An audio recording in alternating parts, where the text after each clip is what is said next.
Tuesday, December 12th. Welcome here to the Plus. It is great to have you. Thank you for coming on by. More and more people are choosing each and every day to check out what we're doing over here, and I thank you very, very much. Subscribe, like, notify, all those good things. It means an awful lot to the system if you do, and we are going to be talking about the system of a Shanahan here in just a moment. We got a good show for you today. We got some interesting things to talk about with you today. We've got another NFL quarterback down for the year, going down today with surgery, which is going to set up another bad Thursday night game.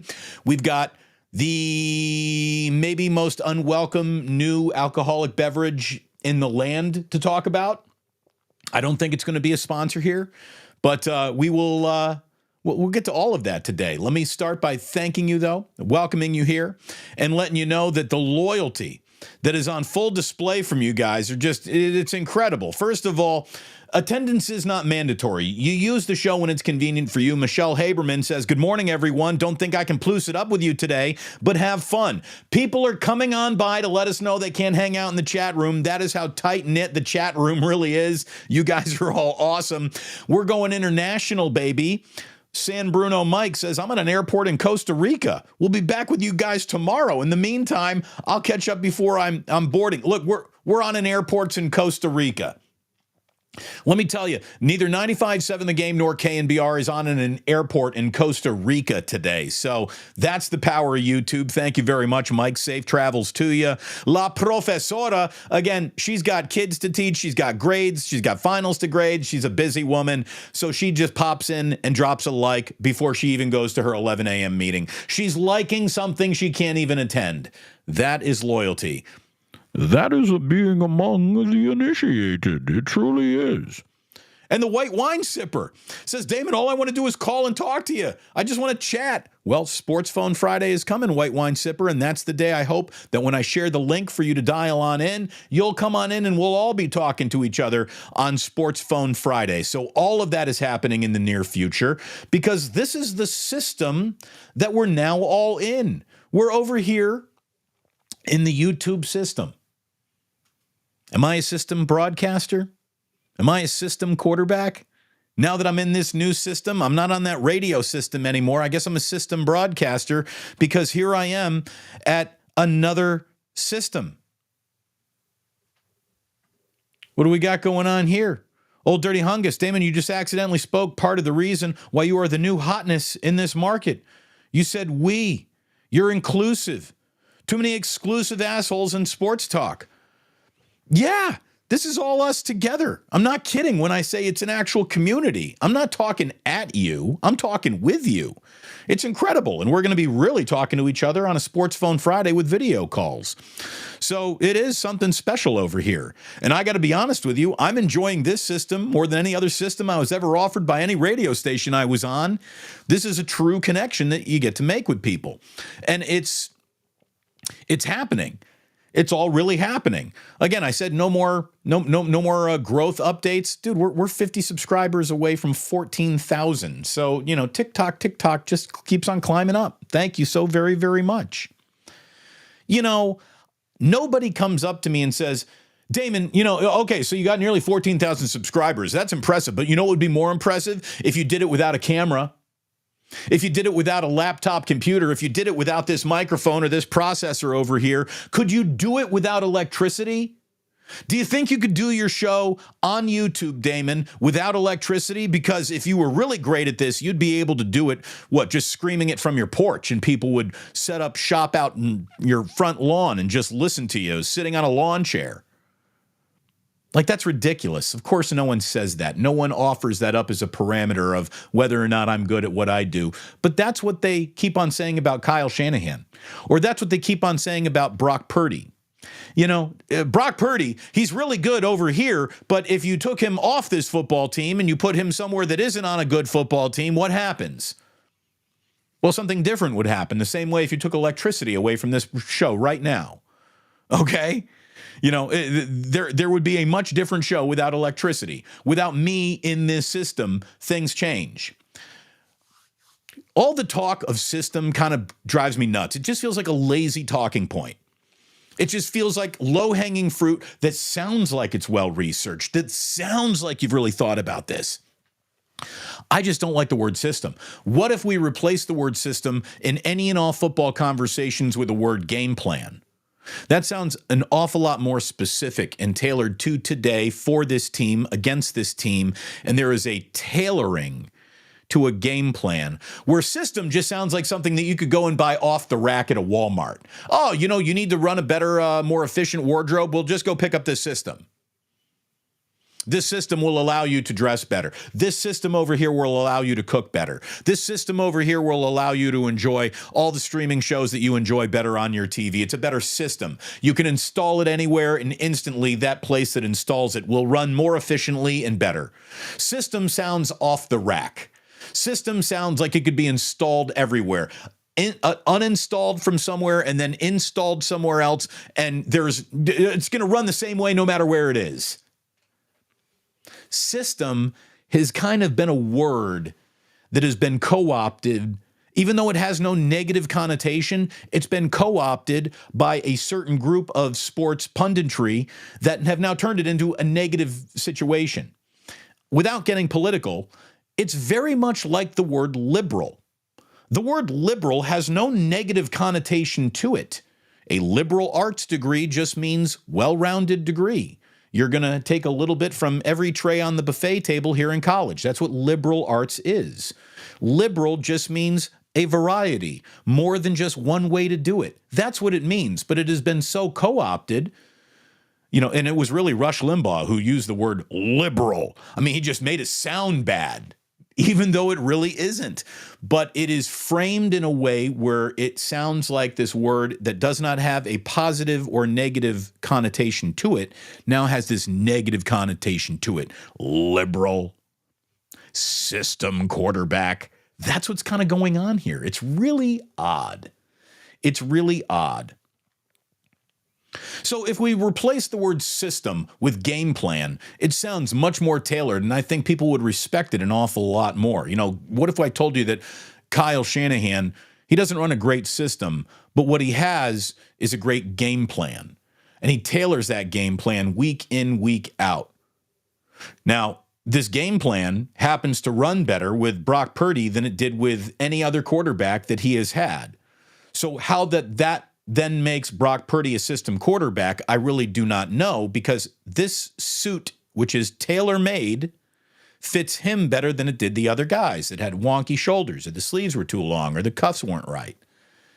It's just ridiculous that there is a serious, beating drumbeat to a level of sports punditry where they want a fictitious, imaginary degree of difficulty baked into something before they're going to admit that that something is good or legitimate or has some staying power to it. It's crazy. It's as if everyone who covers football, maybe not everyone, but so many people who cover football, it's as if they've all decided that their imaginary parameters are more important to prove than what the actual goal of football teams has always been. Here's the goal of well-run football teams. Let's hire the best coach we can. Let's hire the best general manager we can. Let's make the best roster decisions we can to put the most talented roster together that is possible. That's the goal. That's the string. Everybody's pulling this way. And then there's this world of sports punditry is like, no. I want to see Brock Purdy in a much worse situation before I'm going to admit that he might be good at this. So basically, you're arguing that unless you can succeed in a poorly run operation, you might not be successful, or your success isn't predicated on what you do. It's like everyone's forgotten what the goal of sports is. The goal is hire the right people, hire the right free agents, make the right trades, avoid the bad contracts, and put it all together. Hopefully everybody stays healthy, and then you go and win stuff. That right there, those steps are so difficult in their own right to get right. The fictitious, imaginary other things that now a player needs to prove to me, it's just insane. And I don't know when this happened. I don't know when people started thinking like this. Maybe it really is, Skip Bayless. Maybe it is Colin Cowherd and Nick Wright and First Take and Stephen A. Smith. And instead of using their platforms to make sports conversation more intelligent, they've just dumbed it down to the lowest common denominator to appeal to the most casual idiot fans out there. I guess that's it. Maybe I just did explain it. I don't know. Hold on a second. That's the sip of the day right there. The system, the coffee system, the coffee game plan of today. When I put the water in the tea kettle, when I started boiling it, when I poured it over my French press, with the time that I put it down, I had the right system. It's as if I had been there before each and every morning, knowing how to do it. You're going to hold the coffee or me against it? I mean, it's just ridiculous. Damon, if your French press wasn't nearly as good as it was, your coffee wouldn't be so good in the morning. If your beans weren't as good as they are, your coffee is not going to be as good in the morning.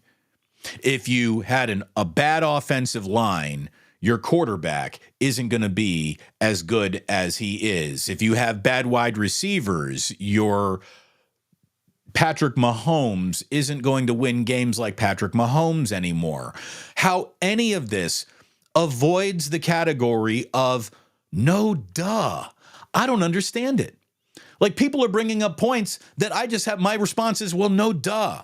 Like, if Brock Purdy were a Carolina Panther, he wouldn't be nearly this good. No duh. If Kyle Shanahan were placed on a really bad team as head coach, I bet you they wouldn't be really this good. Go back to the first 2 years of him being the 49ers head coach. There's your experiment being run right there. And then what no one wants to give any Kyle credit for is taking a really, really bad NFL team and redoing the entire roster front to back and making it a really good NFL team.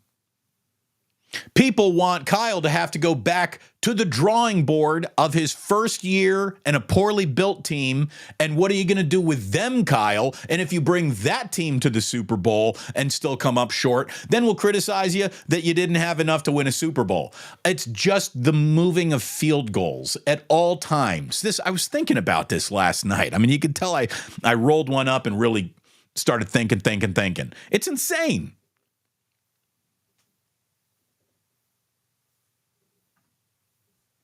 Old Dirty Hungus. Damon, if you can't enjoy your sip of the day without spilling scalding hot coffee in your lap, then it's just not elite. Exactly.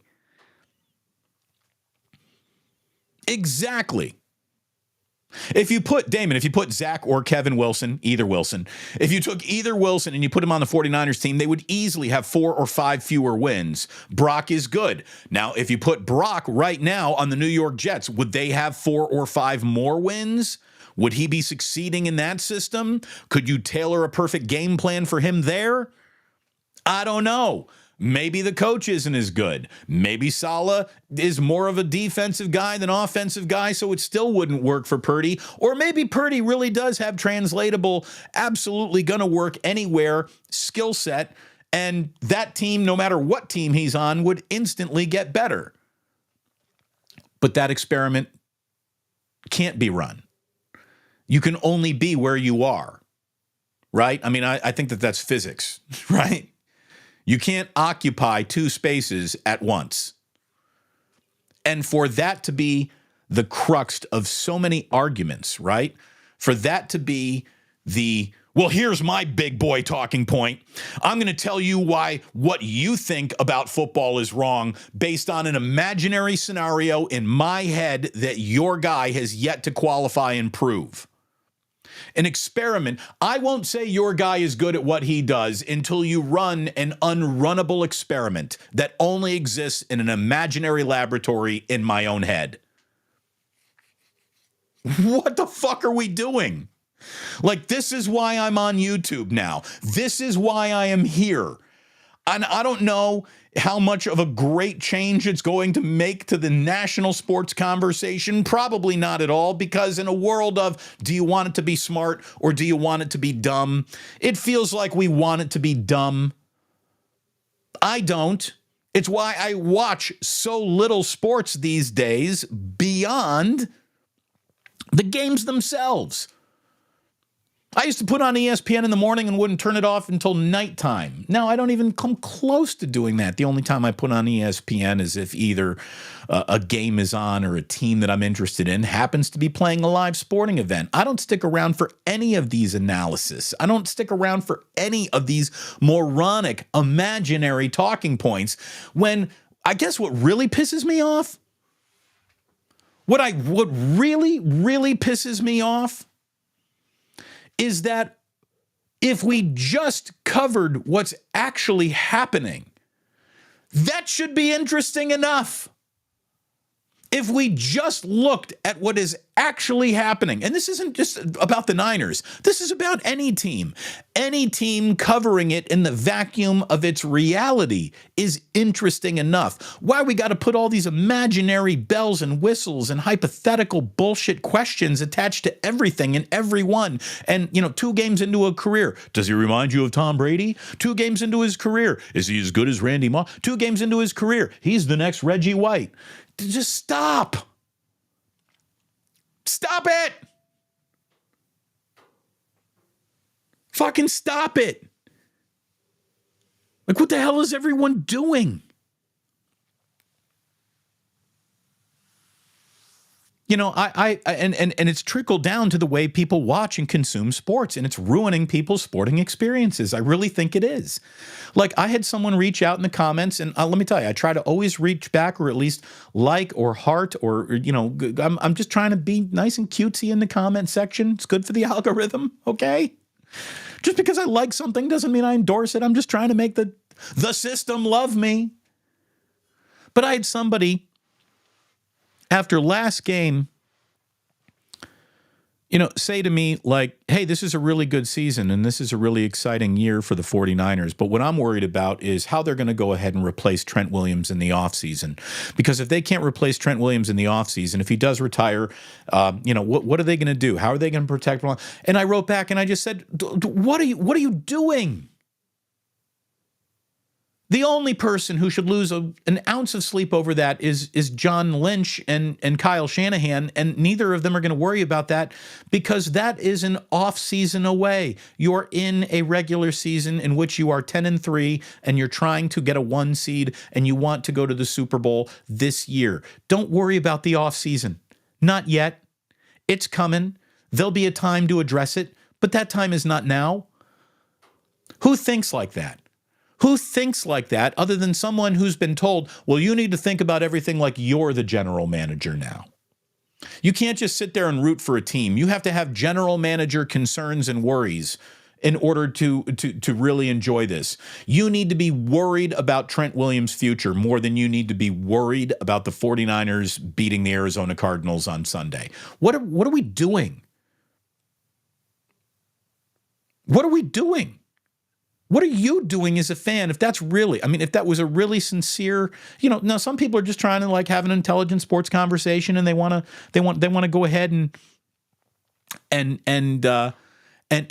just sound like they're, an insider. So I'm going to ask a very heady question that sounds like I've been thinking deeply about that. I'm really worried about Trent Williams. Don't be. Trent Williams isn't worried about his offseason. So you shouldn't be right now. It's nuts. It's just nuts. And I don't know why. I don't know how this happened. I don't. I don't know if there is like a catalyst moment, an event horizon. I got a lot of people trying to blame this on ESPN. I got people blaming it on hosts and naming hosts. Someone's like, Scott Van Pelt's good. I'll agree with you. Scott Van Pelt is good. But I don't know. I don't know when this happened. I don't know why this happened. And I don't know I don't understand why people allowed this to happen. Why do people keep saying yes to shows that are built to be an annoyance and are built to what?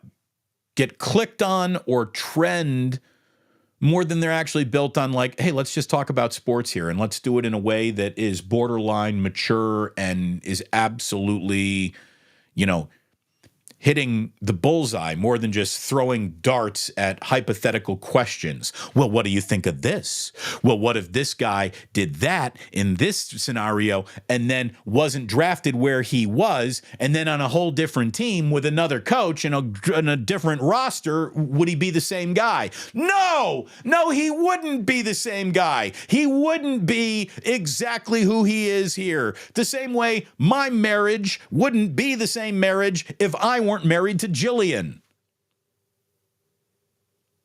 Do you think your kids would be the same if you had them with a different woman? No, I don't. They would have different DNA, like a team that that had different draft picks and different rosters and different coaches and different players would have a different DNA.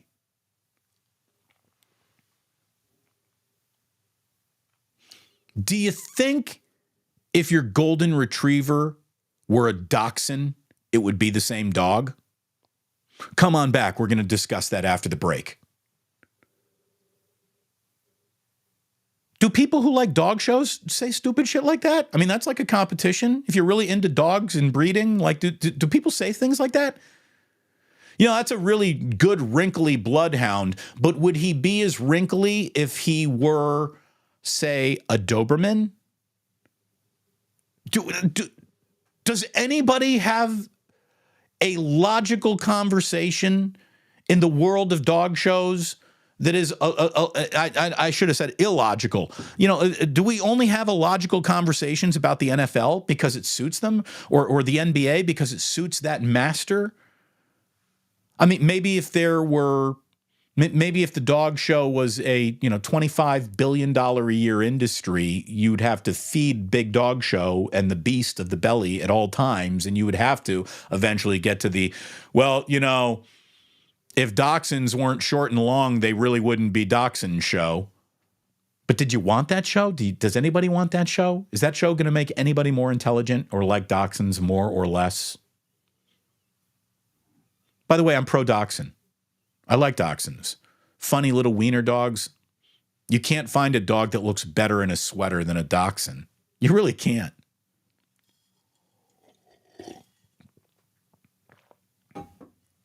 What if that sweater were on a King Charles Cavalier, Schnauzer? What if it were on one of them little Scotty dogs, like from Lady and the Tramp? Oh, that's a Bonnie Bone. What if Snuffleupagus looked more like a donkey? Kids don't sit around and break down Sesame Street like that. They're just happy to see Snuffleupagus. Can't we just be happy to see Brock Purdy? It's just nuts. I don't understand how conversation just turned galactically stupid when there's actually like really interesting things to talk about. And so it right here, True Blue Forever. Straight out of Revenge of the Nerds 2, Nerds in Paradise. When they're on the island and they're looking for, the military cache. They hadn't quite found it yet, but we've got Bush. And Booger sees that there's marijuana on the island, so they twist it up. Where they got this rolling paper on the island, I do not know. But again, you got to suspend some reality if you're just going to sit down and enjoy Revenge of the Nerds 2, Nerds in Paradise. But they're all high as kites, and they're laying around the campfire. And Ogre famously asks, what if DOG spelled cat? And the nerds in the moment were like, yeah, that's really out there. Because they were talking in the moment with former New York City comedian Barry Sobel, who I believe has a part in Revenge of the Nerds. We could do an entire show on Revenge of the Nerds too if you want. We could do that. I got the wrong thumbnail for that today. But yeah, what if DOG spelled CAT? Now my dog is a system dog. Smiley Dan is a system dog. You know, he all he wanted was a dog, but he got himself a system dog.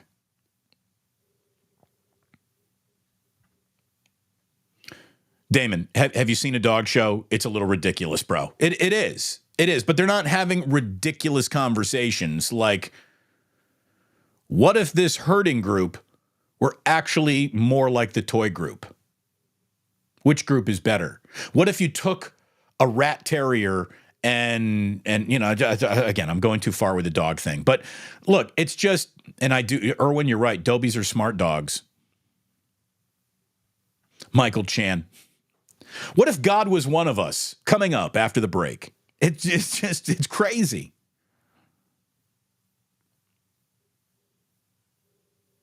I don't understand it. Isn't the whole point of being a sports fan leaning into and admiring what we're seeing by these world-class athletes who some of them are lucky enough to find themselves in a good situation or system? And then you want to hold it against that player. A player who is in a bad situation gets ripped because they're not individually good enough to make an entire bad situation better all by themselves. But if they're in a good situation, then that gets held against them.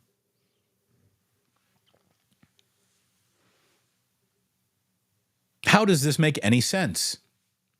By the way, have we got Carl Kelsick in the chat today? Is Carl Kelsick in the chat today? Hello, Carl. I can't scroll here, but I think someone here. The Barry Sobel girls. See, you know, this is why it works between us. It really, really does.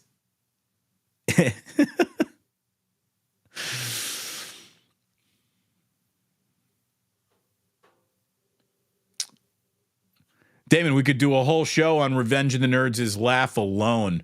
What if Montana wore his hat backwards? Mountain Cat. Exactly. What if that happened? What if that happened? Would anyone have asked him about it? I don't know. We could do a whole show on just the nerds laugh alone. Yeah, totally.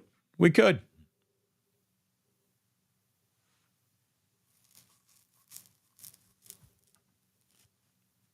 T from the 203. Are English Bulldogs a running back or a fullback? Put it on the poll. Very good.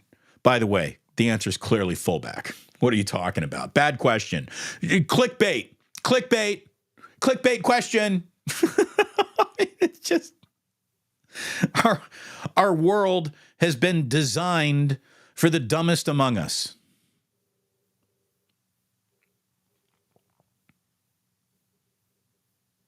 I don't understand it. I don't get it. I don't get it. Don't the people who showed up to watch and cover sports, like sports, don't they actually want to talk about what's actually happening, not all this imaginary bullshit swirling about what might be? It's crazy. This is why I'm so happy that you're here, so happy that you found me, because we're going to try to be less stupid. That's the goal. It's an ambitious goal. Let's just be less stupid.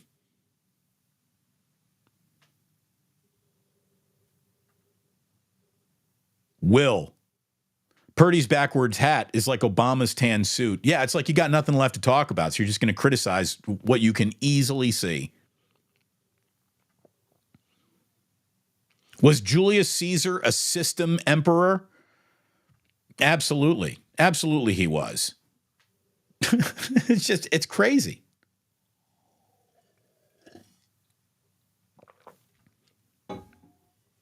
Dumbing down is how you make people feel equal. That's the problem, Baron Red. We are not all equal. Not everybody reads at the same pace, can do the same calculus, can do the same trigonometry, can read at this level. Chaucer is not for everyone, you know? I mean, and the fact that we got to be like, no, you can't read Chaucer. You have to read Dr. Seuss. All due respect to Dr. Seuss. But it's nuts. We live in a world that mocks, you know, education, that tries to, you know, oh, you went to college? What do you think, you're special? No, I don't think I'm special. I'm just trying to learn things. So as I go through life, I can be more productive, more interesting, better informed. That's all this is. My education really has nothing to do with a statement about you. It's got nothing to do with it. Just doing this for me.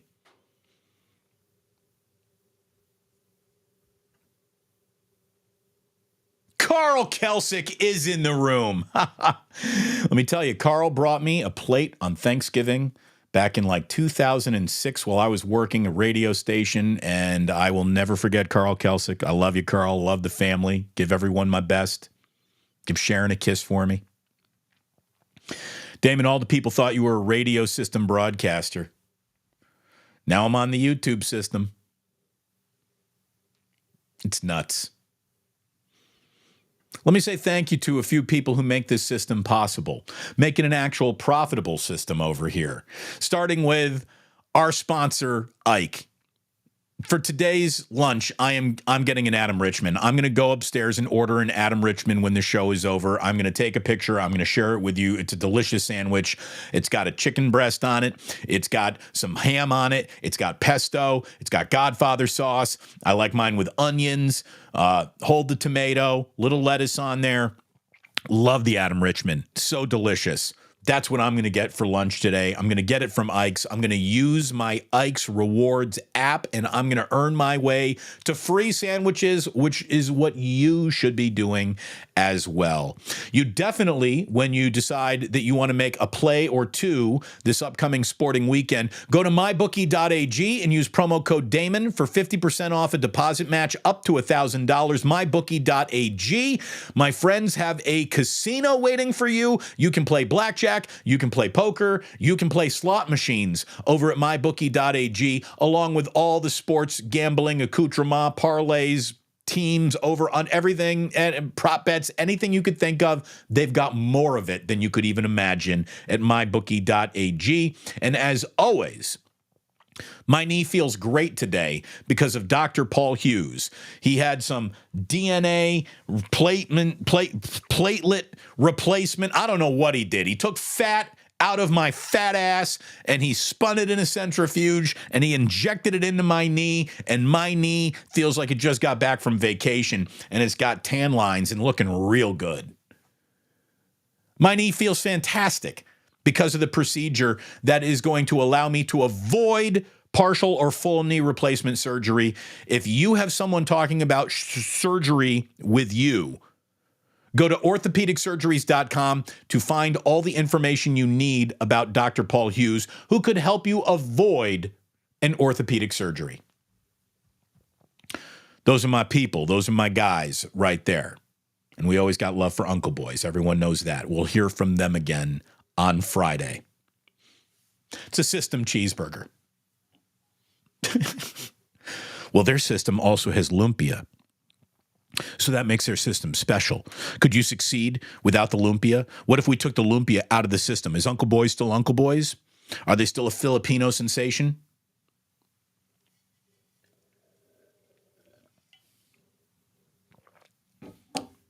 It's kind of nuts. Another NFL quarterback is done for the year, for the season. The Chargers have lost Justin Herbert, who's going to have season-ending finger surgery. It's been a rough year for the Chargers. All 19 Chargers fans out there, I feel bad for you. I really do. It's hard to root for the Chargers to have success after what they did to the city of San Diego. The same way it'll always be hard to root for the the A's to have any success after what they've done to Oakland. The same way it's kind of hard to root for Raiders to have success. And this brings me to what is happening on Thursday night. Because Justin Herbert, look, with Justin Herbert, the Chargers can be a tough watch. Without Justin Herbert, again, they've got Thursday night football at the Raiders. The Raiders are just coming off a 3-0 defeat at home to the Minnesota Vikings, the first team to ever lose a 3-0 game in a dome, the first team to ever lose 3-0 without weather being a major part of that day's storyline. To lose 3-0 inside of your own dome is almost as Raiders as it gets. Almost. But there's always another level to Raiderdom. There is. There's always another level to Raiderdom. And if you are a Raider fan, I think we've all settled our differences. You know that I'm not rooting against you. I'm just covering you in the reality in which you exist. And the reality in which all Raiders fans exist is if there's a way to make it worse, it always gets worse. It never really gets better. Beyond a day, beyond a game, beyond John Gruden's going to victory lap the bus around to Arrowhead. How's that going to turn out for everyone when it's all said and done? Again, not good.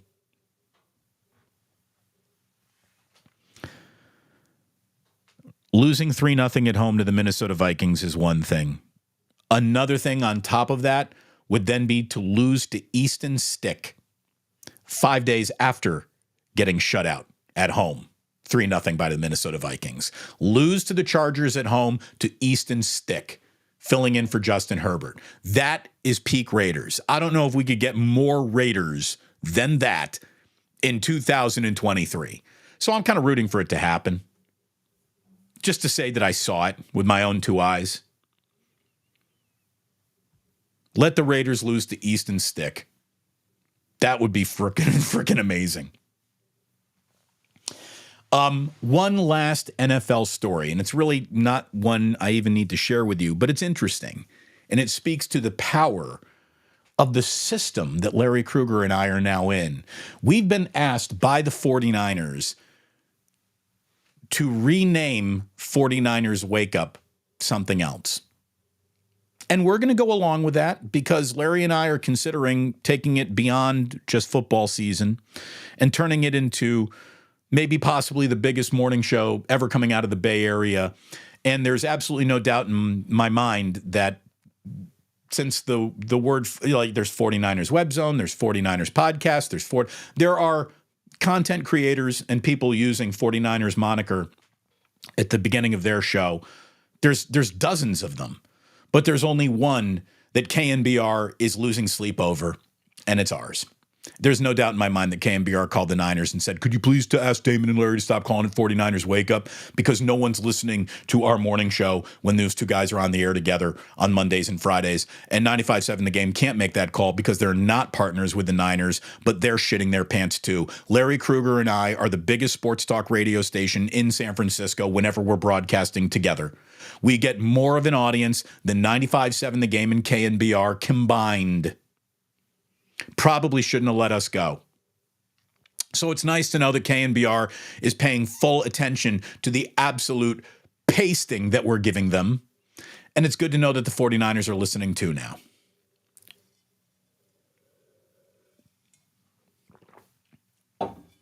So I think we're going to change the name of the show to You Radio Stations Can Suck Our Dick. Good morning. Does that got a nice snappy ring to it? All you radio stations can suck our dick. Good morning. That's a really strong name for a show, don't you think? Well, what if we really did change it to that? Suck Our Dicks Morning Show. It might be popular. It really might be very popular. No, I think we're going to go with 49ers Wake Up, or we're just going to go with Wake Up with Damon and Larry or something. We're going to tweak it. We're going to figure it out. But very interesting. The Niners aren't asking anybody else, any other group of content creators to go ahead and remove that from their title, but they're asking us to, which means we're dangerous. which means we're scaring the shit out of them. And we should be. Because on the day that 95.7 The Game folds its tent and disappears, on the day where maybe even that happens to KNBR, Larry Krueger and I will literally be on the air laughing. Isn't that amazing? Isn't that something else? In 10 weeks, we have become more relevant than both radio stations in this town combined. Little old me, little old Larry. Just two guys sitting at home with an internet connection and a laptop. Kicking billion-dollar companies' asses. Isn't that something else? You know what I'm going to do? I think I'm going to call the 49ers and say, what are you going to give us? What are you going to give us? Like ultimately, it is your brand. It is your trademark. If you wanted to get all cease and desisty and lawyered up on us, you would win that battle. But you're not doing it against anybody else. What are you going to do for us? What are you going to give us? I think I'm going to call my friend Bob Sargent down at the 49ers and say, you know what I want? Beyond some exclusive player interviews to join us, I want a Niners helmet. And not one of those bullshit replica helmets. I mean, you could give this to Fred Warner and he can go in and play football. And I'm not going to spend the $500 on it. I think the Niners, they owe me a helmet. I think I'm going to get a helmet and I'm going to put it behind me. I think that's fair, right? Yeah, I'll play ball, but you got to give something to get something. You're looking for cooperation? Let's work it.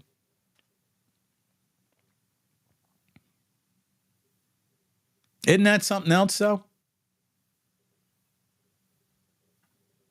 Larry, you are so right. KNBR's insecurity is loud. Here's the thing, though. It's not just KNBR being insecure. It's KNBR knowing that they're being hunted by the two biggest fucking apex predators in the market. And that's what Larry and I are. We are apex predators, and all these little guppies are about to be eaten alive by us. They can't hang with us. They can't. The audience decides who's the fucking man. And the audience is deciding by the game, by the show, who the men are. And they ain't on either radio station. That's for sure.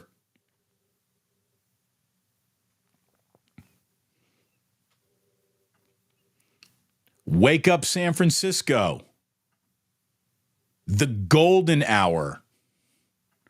You should, how about this? Albert says, you should call it Lee Hammer Says No. I was joking around. Larry and I were talking about this morning. I thought, what would be funny? We should change the name of the show to Sports Phone with Murph and Mac. Be like, you guys aren't using those names anymore?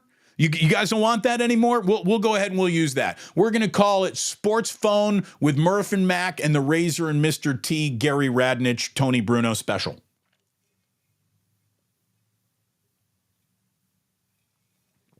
I'd say we could name it after a show on 95.7 The Game that meant something, but the name of that show was Damon and Ratto. But isn't that incredible?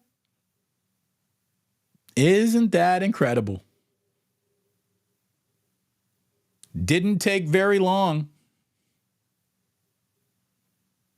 Didn't take very long to get on everybody's radar and make everybody worry. We are 10 weeks into a football season, and we got a flagship station of an NFL team shitting its pants. Calling their NFL. Can you guys please call them and ask them to change the name of their show, please? Because no one listens to us when they're on the air talking together.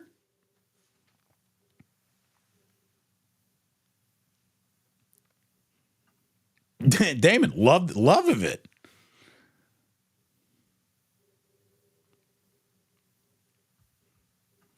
We got Peter over here says, Grant has over 70,000 subs, you chest pumper. Let me tell you right now, he's been at it for 5 years. Congratulations to him. If I have 70,000 subs 5 years from now, I want you to come to my house and shoot me in the fucking head because I'm a galactic failure. 5 years from now, when I'm on YouTube for 5 years, I'm going to have 500,000 subs. Are you kidding me? 70,000 subs 5 years in. You must suck at what you do. That's nothing to be proud of at all.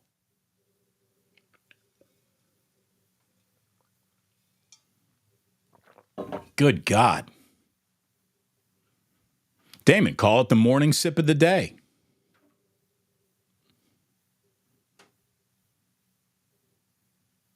A lot of good ideas. Carl Buszczyk, just dropping fire. Carl knows what's up. Maximum sports talk.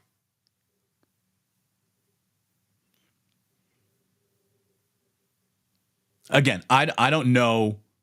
I don't know whether or not KNBR really made that call, but I bet you they did. I bet you they did.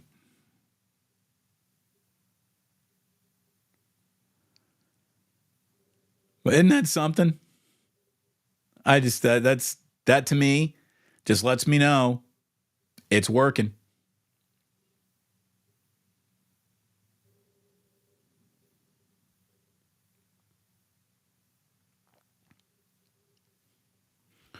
What about wake up, bitches? Again, we'll probably go with something a little bit better. Call it the Radnich Hour. The golden hour sounds too much like golden shower. I would agree with you there, Werewolves of Sanger. I would agree with you there. I think we're just going to call it Wake Up with Damon and Larry. And that way we're not tied to any city. We're not tied to any team. We're not tied to any season. It's very generic. And it will apply to us, doing a morning show 5 days a week maybe when the New Year's starts and just crushing this market and altering it forever? Because once we come after morning show sponsors and show what real sponsorship value looks like, there's nobody going to be doing any business with any radio station ever again. They're going to be like, what are you charging?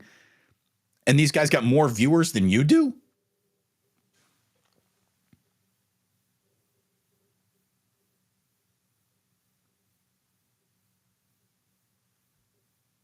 It's unbelievable.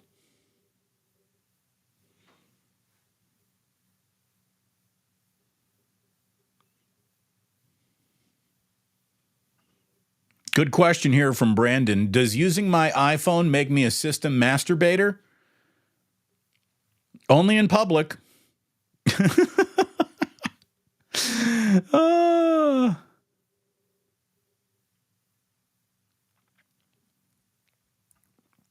Does KNBR own the moniker The Sports Leader? I don't know. Did they copyright that? I don't know.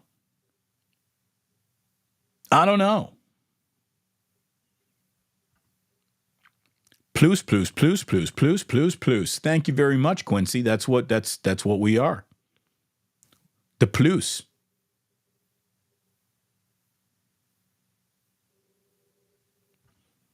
The good, the bad, and the truth. That should be like, whatever the show's title name is, and then that should be like the under title parentheses title. That's not bad.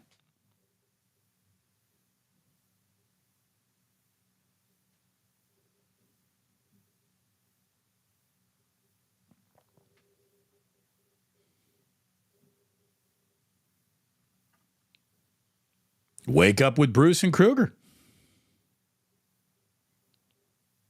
Again, someone's like, call it Turf Talk. Call it Wake and Bake. The First Sip with Damon and Larry. The Morning Beater. Nathaniel Richards. Why don't you just go with Wake the Hell Up? These are good ideas. Thanks for the workshop. Thanks for the workshop. So, enough of that. I just thought I'd share kind of an interesting story there. Makes you realize that what we're doing here is instantly on the radar of entities that are much bigger than us, that are so afraid of this, they're pissing their pants. I love it. Absolutely love it. Again, to think if both these radio stations just had Larry Kruger and Damon Bruce employed. Oh, they both did, and they let them both go, and here you are.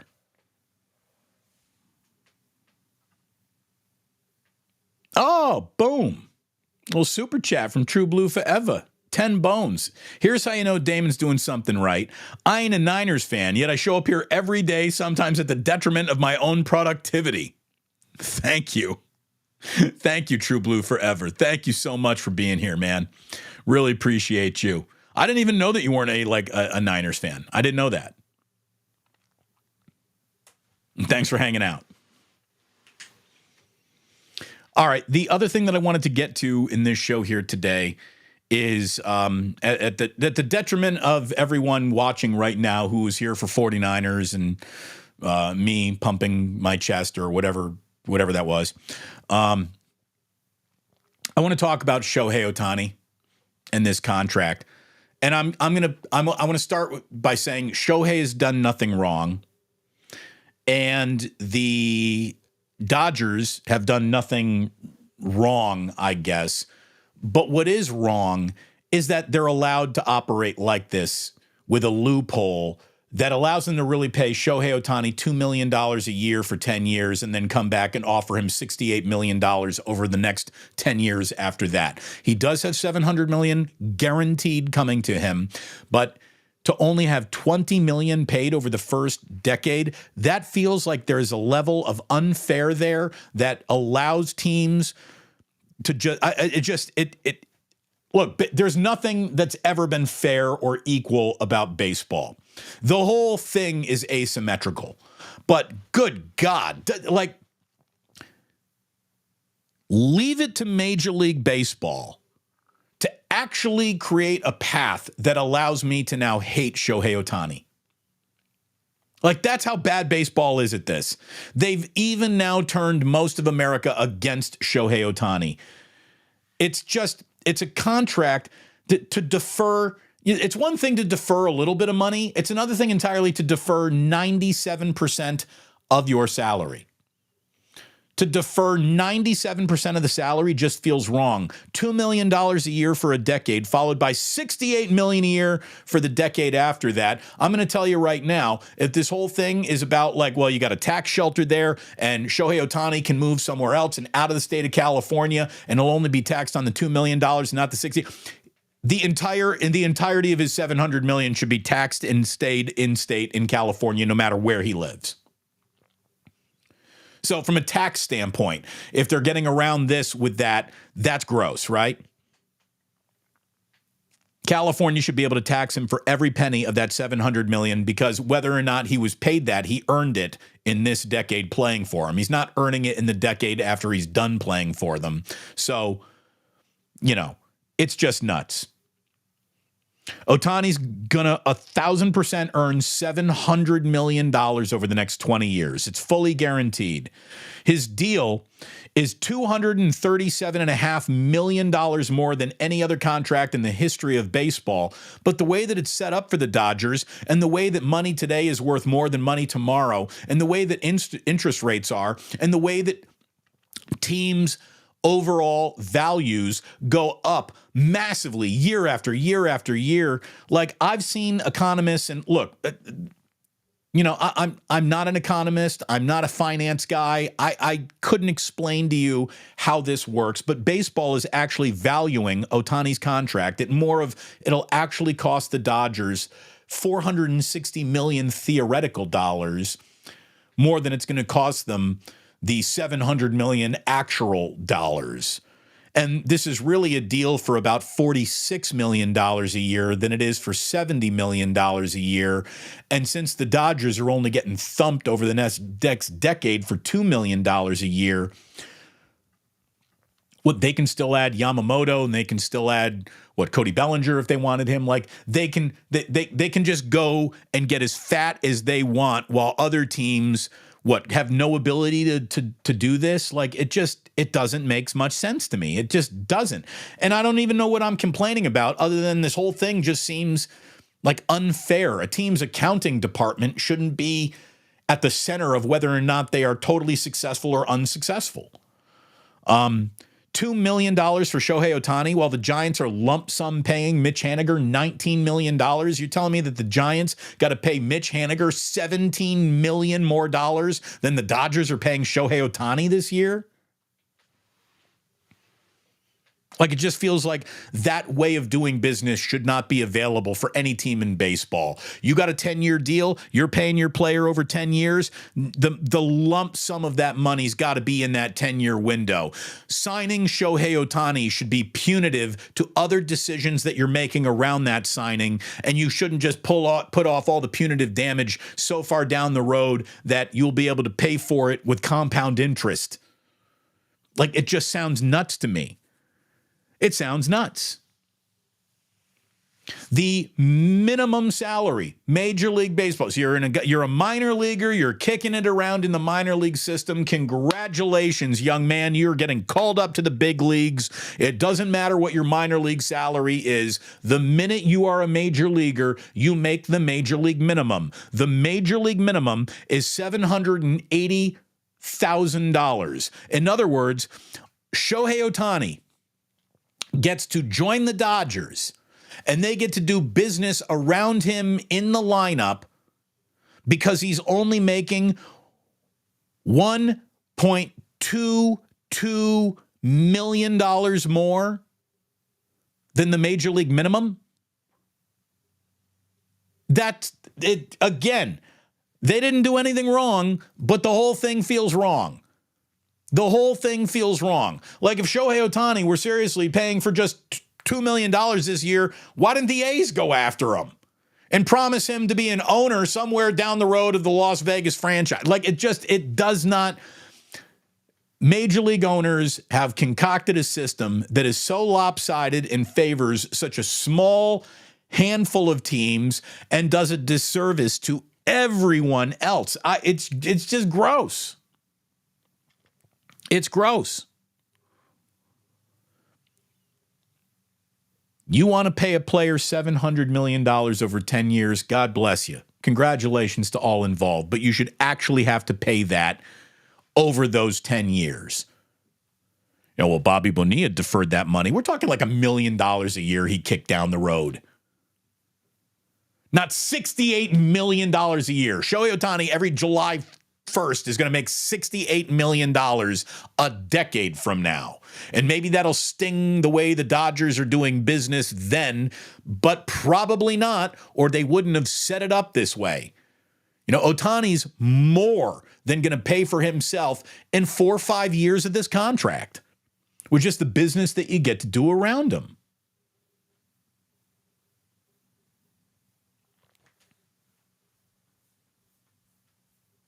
It's just, again, I don't think that this is unfounded. Cal Kiwi says calling MLB a sport right now is dubious. It is. This is another great observation from LW. MLB is making its own subprime mortgage crisis. It is. It's like they're doing tranches. It's crazy. But it's crazy. Look, I'm no financial economist. I cannot sit down and explain to you how any of this actually works or is fair. But the whole thing on its surface of you're paying for a player and the paying of this player should affect the business that is done around this player while they're on your roster, it feels like it should be more punitive to the Dodgers to sign a player of this ilk for this price. It's weird. It's weird.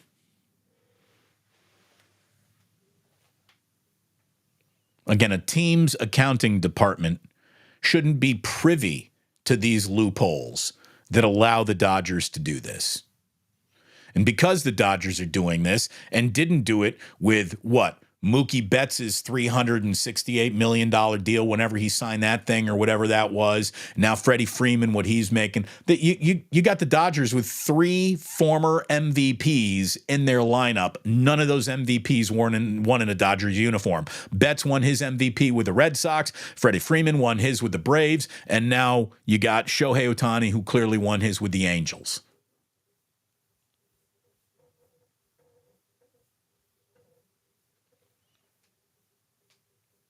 UL Carter says, sour grapes. Look, I mean, how look, I don't think this is sour grapes as much as it just feels like you shouldn't be able to operate that way. That shouldn't be the way teams are allowed to set up and operate, but that is it. And now I don't understand why the Giants. Here's the thing. If it's, we're going to give you $700 million over the next 20 years, why don't the Giants come on and say, well, we'll give you $700 million over 10? $70 million a year to you right there up front. There you go.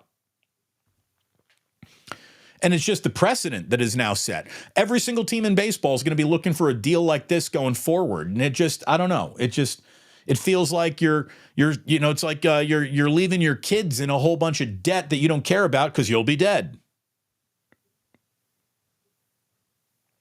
I mean, there is something beautiful about the NFL that doesn't allow teams to operate like this. Everybody's got X amount of dollars to spend. You spend them however you want, but not a penny over that. Not a penny over that. You all get this pie chart. You get this. Everyone gets the same round pie. How you want to slice this up and serve it to your roster, that's up to you. But this is what you get to operate with, and this is it. Major League Baseball has got teams that are operating with this, operating with this, operating with this, operating with this, operating with this. It's ridiculous. How is this all the same sport? How is this the same sport? How are the A's and the Dodgers actually going to play a baseball game against each other and say, yeah, this is all Major League Baseball? This is the same thing out here. This team and that team, same fucking thing. It's not. The truth is, all owners could have afforded Shohei Ohtani if this is the way you're allowed to do business.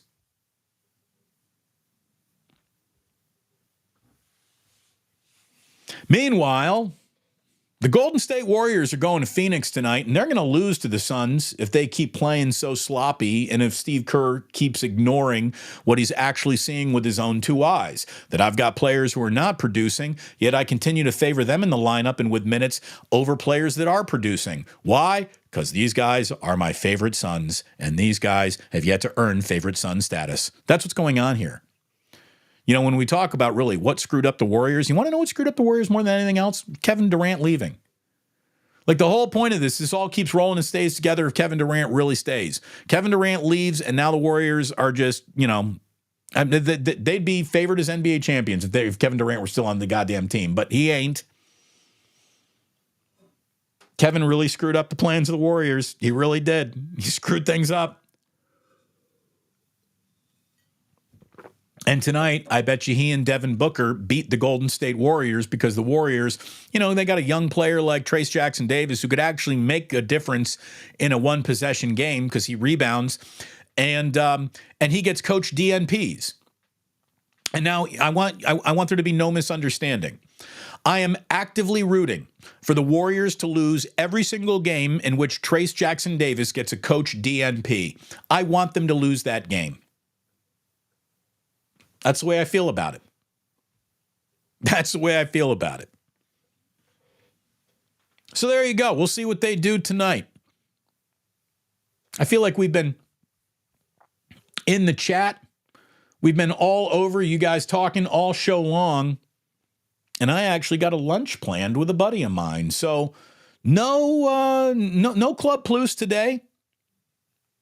I want to thank you very much for being here today. I want to thank you for being part of a revolution that officially has both sports talk radio stations very worried, and they should be, because the guys that they used to employ, who are the best guys that they employed, are now employed by themselves and kicking them in their dicks. It's good to be a dick kicker. It really is.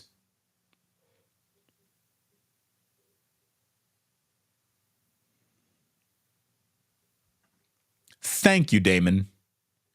You rock. Well, thank you, Dave. You rock too. Can we get an Annie drop? You know what? Pound it, pound it, pound it, pound it. Yes, you can. Thank you very, very much for being here today. You don't have to go home, but you can't stay here. And I always like to remind you at the end of each and every show that sports don't build character, they reveal it. And like that, he's